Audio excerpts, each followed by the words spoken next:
不久之前我制作了一期介绍 Capital One Saver 的影片，影片的内容主要是介绍卡片的最基础的一些情况。如今从刚刚获得卡片到创作本期影片这一天，又过了半年的时间，在这半年的时间里，我对 Saver 这张卡又有了更深的理解和更全面的使用体验。和普通的美国用户不同，在这半年的时间里，我的 Saver 这张卡的绝大多数消费都发生在美国以外，包括像是新加坡、香港、中国大陆等等。和我一开始的判断一样， Saver 这张卡的刷卡奖励不仅是在美国国内适用，在全世界范围内也一样适用。换句话说，这张卡在美国国内可以刷，当你出国之后也一样可以带上这张卡。为什么我会说 Saver 是一张必须申请的美国信用卡？首先和大家复习一遍这张卡的年费、开卡礼和刷卡奖励情况。这张卡没有年费，持卡成本为0，可以作为终身持有的信用卡之一。关于开卡礼，如果你的美国信用分较高，大概在750分甚至以上这样子，那么通过 Capital One Pre-Approval 申请卡片的话，大概率可以获得$200的开卡礼。开卡礼的刷卡条件也非常简单，在开卡后3个月内消费满$500即可。Saver 这张卡的批卡门槛非常低，如果你刚刚开始建立美国的信用记录，信用分也暂时不是特别高，那么通过 Pre-Approval 之后，很大概率可以获得批卡，只是没有任何开卡礼。我当时的情况是，当时我只有3个月的美国信用记录，申请卡片也一样获得了批准。关于刷卡奖励，这也是 Saver 能作为2025年必申的卡片的主要原因。Saver 在全球的餐饮类型的消费、全球超市类型的消费、全球娱乐类型和流媒体类型的消费都提供了无上限的 3% 的现金回馈。如果在 Capital One 自家的 Capital One Travel 旅行系统里面订饭店或者是租车，提供 5% 的现金回馈。这些类型以外的消费都是 1% 的现金回馈。Capital One 的所有卡片都没有海外交易手续费，所以就算是在美国以外的地方使用 Saver 来消费，能获得的刷卡奖励也是实打实的，不会像是别的美国银行的信用卡，在海外消费的话会收你 3% 的 Foreign Transaction Fee， 然后再返1到3% 的刷卡奖励给你，最后相当于没有刷卡奖励，或者是每次刷卡都还要倒贴钱。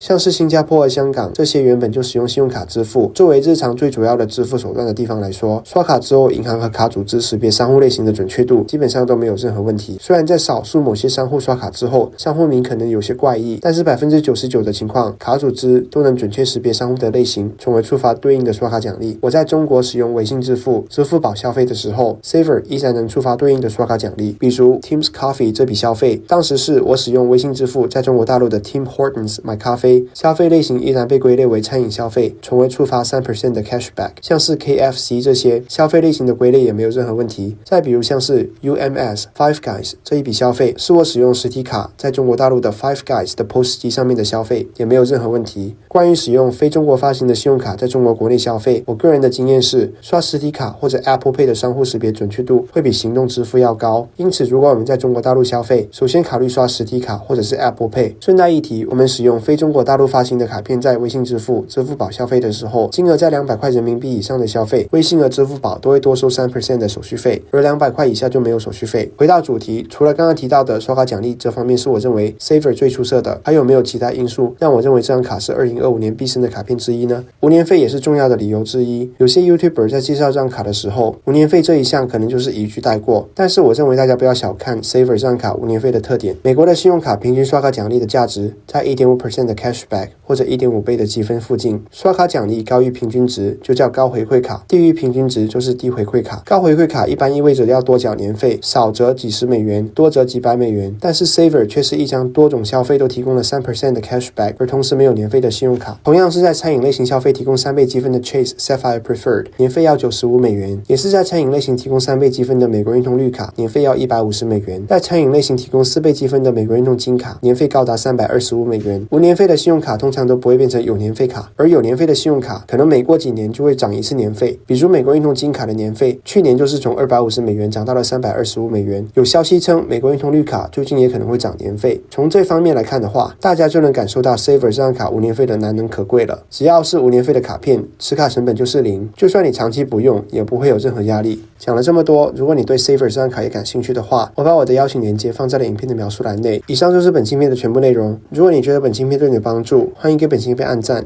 订阅本频道，非常感谢，我们下期见。